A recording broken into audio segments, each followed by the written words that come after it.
రవి, ఒక మనిషి ప్రాణాలు కోల్పోవడం చాలా విచారకరం. అలాగే సెలబ్రిటీలు సోషల్ రెస్పాన్సిబిలిటీతో ఉండాలి. At the same time Allu Arjun not a VVIP or VIP. అతను సెలబ్రిటీ, ఒక స్టార్ హీరో. అతను ఒక ప్రైవేట్ వ్యక్తి. విఐపి అయితే అతను మంత్రివర్గం నుంచో లేకపోతే అతని పార్టీ నుంచో ఒక పర్మిషన్ అడుగుతారు పోలీసుల దగ్గరికి వెళ్ళి. కానీ ఒక సెలబ్రిటీ వచ్చేటప్పుడు కొన్ని ప్రోటోకాల్ నామ్స్ ప్రకారం సంధ్యా థియేటర్ ఇన్ఫార్మ్ చేయాల్సిన అవసరం ఉంటుంది, లేదా పిఆర్ టీమ్ ఇన్ఫార్మ్ చేయాల్సిన అవసరం ఉంటుంది. కానీ ఈ కేసులో కేవలం అల్లు అర్జున్ మాత్రమే టార్గెటెడ్గా ఈ కేసుల్లో పెట్టడాన్ని ఏ విధంగా చూడాలి? అంటే ఖచ్చితంగా ఈ ఎంటైర్ ఇన్సిడెంట్కు అల్లు అర్జున్నే బాధ్యుని చేయాలి. ఎందుకంటే తన పిఆర్ టీం ముందుగా సంధ్యా థియేటర్ యాజమాన్యానికి కానీ పోలీసులకు కానీ సమాచారం ఇవ్వాలన్నా పిఆర్ టీంకు చెప్పాల్సింది కూడా అల్లు అర్జునే. నేను పలానా టైంకి నేను ఈ థియేటర్కి వెళ్తాను, పుష్ప 2 సినిమా చూస్తాను, ముందుగానే వెళ్తాను సినిమా స్టార్ట్ అవ్వడానికి ముందే అనే విషయాన్ని పిఆర్ టీంకు చెప్తే పిఆర్ టీం ముందస్తుగా అలర్ట్ అయ్యి సంధ్యా థియేటర్ యాజమాన్యానికి చెప్పడం అలాంటివి చేస్తారు. సో అల్లు అర్జున్ ఇదేది చేయలేదు. ఈవెన్ అల్లు అర్జున్ మూవ్ అయిన తర్వాత అయినా వెంటనే పిఆర్ టీం కూడా అటు సంధ్యా థియేటర్ యాజమాన్యానికి చెప్పాల్సి ఉంది. కానీ అల్లు అర్జున్ అసలు ప్లాన్లో ఉందా లేదా అనేది కూడా తెలియాలి. ఇందాక మీరు అన్నట్టుగా ఏదైనా ప్రభుత్వ కార్యక్రమం అయ్యున్నా సాధారణ ఒక చిన్న లేకపోతే లోకల్గా ఉన్నటువంటి నియోజకవర్గ స్థాయిలో ఎమ్మెల్యే వచ్చినటువంటి వ్యక్తి అయినా లేకపోతే మండల స్థాయిలో ఒక ఎంపీపీ లాంటి వ్యక్తి వెళ్ళినా కూడా లోకల్గా ఉన్నటువంటి పోలీస్ స్టేషన్కు ముందుగా సమాచారం ఉంటుంది. అక్కడ ఉన్నటువంటి స్థాయిలో వాళ్ళు భద్రతను కూడా కల్పిస్తారు. అక్కడ ఉన్నటువంటి స్థాయిలో లోకల్గా ఇన్స్పెక్టర్ అవ్వచ్చు, లేకపోతే మరి పెద్ద స్థాయిలో నియోజకవర్గ స్థాయిలో జరిగినా కూడా వెంటనే డిఎస్పీ స్థాయి అధికారికి కూడా అక్కడికి వెళ్తారు. అక్కడ ఉన్నటువంటి భద్రతా ఏర్పాట్లను ముందుగానే పర్యవేక్షిస్తారు. కానీ ఇక్కడ అలా జరగలేదు. తను కంప్లీట్గా ప్రైవేట్ వ్యక్తి. తాను ఎక్కడికి వెళ్తున్నాడు అనే విషయాన్ని కూడా ఒక్కొక్కసారి తమ బౌన్సర్లకు కానీ వెనక ఉన్నటువంటి పిఆర్ టీం కూడా చెప్పకుండానే వెళ్తూ ఉంటారు. సో అల్లు అర్జున్ కూడా ఇదే చేసి ఉంటాడు. ముందుగా తన పిఆర్ టీంకు సమాచారం తెలిసినా కూడా పిఆర్ టీం చెప్పలేదు. ఈవెన్ బౌన్సర్స్ కేవలం మరొక వెహికల్లో తనను ఫాలో అవుతూ ఉంటారు. తమ హీరో ఎక్కడికి వెళ్తే తమ హీరోను కాపాడుకోవడమే వాళ్ళ బాధ్యతగా ఉంటుంది.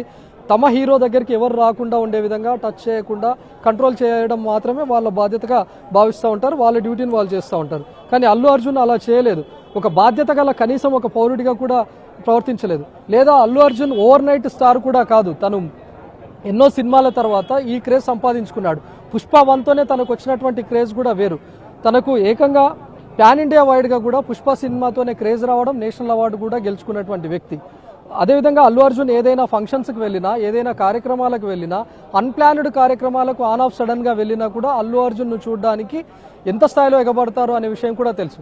ఈవెన్ తను షూటింగ్ సెట్స్లో ఉన్నప్పుడు కూడా షూటింగ్ జరగకన్నా ముందు అల్లు అర్జున్ను టచ్ చేయాలి, లేకపోతే అల్లు అర్జున్తో ఫొటోస్ దిగాలి అని కూడా ఎంతోమంది ఆరాటపడేటటువంటి వాళ్ళు ఆ సినిమా షూటింగ్ సెట్లో కూడా ఉంటారు.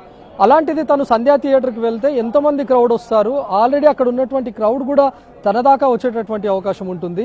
సో ఆ స్థాయిలో ఏదైనా గందరగోళం జరుగుతుంది, తొక్కిస్లాట జరుగుతుంది అనే సామాజిక స్పృహ కూడా కనీసం ఏమాత్రం ఆలోచించకుండా అక్కడికి వెళ్ళాడు. కాబట్టి పూర్తిగా అల్లు అర్జున్నే బాధ్యులను చేయాలి, అల్లు అర్జున్నే బాధ్యతుడిగా చేస్తూ ఈ 105 సెక్షన్ అనేది అప్లికేబుల్ అవ్వాలి అనేది పీపీ తరఫున వాదనలో చూస్తే అర్థమవుతుంది. సో కంప్లీట్గా ఇది అల్లు అర్జున్ వైఫల్యంగానే మనం కూడా భావించవచ్చు. ఎస్, మీరు చెప్తున్న ఒక వెర్షన్ ప్రకారం చూసుకుంటే ఒక స్టార్ హీరో సోషల్ రెస్పాన్సిబిలిటీ ఉండాలి. అట్ ద సేమ్ టైం అలా వితౌట్ పర్మిషన్ రాకూడదు. కానీ వితౌట్ పర్మిషన్ ఒక స్టార్ హీరో వస్తున్నాడు అన్నప్పుడు అతను విఐపి కాదు, ఒక ప్రైవేట్ వ్యక్తి.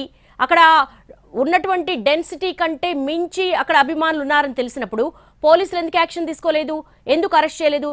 కోర్టు ఈ దిశగా ప్రశ్నించే అవకాశం లేదా? ఖచ్చితంగా చెప్తా ఉన్నారు. కానీ పోలీసుల తరఫున వచ్చినటువంటి వాదనలు కూడా మనం చూస్తే ముందుగా ప్రీమియర్ షో అక్కడ జరుగుతుందన్న విషయం తెలుసు. మాకున్నటువంటి సమాచారం మేరకు అక్కడ ఎంతమంది క్రౌడ్ అయితే గ్యాదర్ అయ్యారో మేము ఎంతవరకు అయితే కంట్రోల్ చేయగలమో అంత మేర అక్కడ భద్రతను పెట్టామని కూడా చెప్పుకొస్తున్నారు. సో సినిమా ప్రీమియర్ షో కనుక ఆ రోజు స్టార్ట్ అయి ఉన్నా అల్లు అర్జున్ రాకపోయినా కూడా ప్రశాంత వాతావరణంలోనే ఆ రోజు షో జరిగేది. ఎవరికి ఎలాంటి గాయాలు కానీ, ఎలాంటి తొక్కిస్లాట కానీ, ఎలాంటి తోపులాట కూడా జరగకుండా ఉండేది. కానీ అల్లు అర్జున్ రావడం కారణంగానే మేము పూర్తి స్థాయిలో అనుకున్నంత స్థాయిలో రక్షణ కల్పించలేకపోయామని చెప్తున్నారు. ఒకవేళ ముందస్తు మాకు సమాచారం ఉన్న ఉన్నతాధికారులకు కూడా చెప్పి ఇక్కడ జరుగుతున్నటువంటి సిచ్యువేషన్ అంతా కూడా చెప్పి మేము మరింత భద్రతను, అడిషనల్ ఫోర్స్ కూడా తెప్పించుకునే వాళ్ళమని చెప్తున్నారు. అల్లు అర్జున్ వస్తున్నటువంటి విషయం తెలియకపోవడం, వెంటనే సడన్గా తాను అక్కడికి రావడం కారణంగానే ఇదంతా జరిగిందని చెప్తా ఉన్నారు. అయితే ఇంటెలిజెన్స్ వైఫల్యం అనేది కూడా మనం ఒకసారి ఆలోచిస్తే అల్లు అర్జున్ ఎక్కడికి వెళ్తున్నాడు అనే విషయం తన పిఆర్ టీం చెప్తే కానీ తెలియదు. ఒకవేళ ఆర్టీసీ ఎక్స్ రోడ్ దాకా వచ్చినటువంటి అల్లు అర్జున్ కేవలం అక్కడ ఉన్నటువంటి అభిమానులకు అభివాదం చేసి అక్కడి నుంచి నేరుగా వెళ్ళిపోతాడో కూడా తెలియదు. తను సినిమా చూస్తాడా లేదా అనే విషయం అటు అల్లు అర్జున్కి అదేవిధంగా తన వెనుక ఉన్నటువంటి పిఆర్ టీంకి మాత్రమే తెలుసు. కాబట్టి ఆ విషయం పోలీసులకు ఇన్ఫార్మ్ చేయాల్సినటువంటి అవసరం కూడా అల్లు అర్జున్ పిఆర్ టీం నుంచైనా ఉండింది, లేకపోతే నేరుగా అల్లు అర్జున్ అయినా చేయాల్సి ఉండింది. ఇవేవి అక్కడ జరగలేదు. అప్పటి వరకు పోలీసులు ఏం భావించారంటే ఇప్పటిదాకా ఉన్నటువంటి క్రౌడ్నంతా మేము కంట్రోల్ చేస్తున్నాం, కాసేపట్లో ప్రీమియర్ షో కూడా స్టార్ట్ అవుతుంది, టికెట్స్ ఉన్నటువంటి వాళ్ళంతా కూడా థియేటర్ లోపలికి వెళ్తారు, టికెట్స్ ఎవరికైతే దొరకలేవో వాళ్ళంతా కాసేపు ఇక్కడ ఉండి టికెట్స్ కోసం ప్రయత్నిస్తారో లేకపోతే తిరిగి వెళ్ళిపోవడమో లాంటివి చేస్తారు.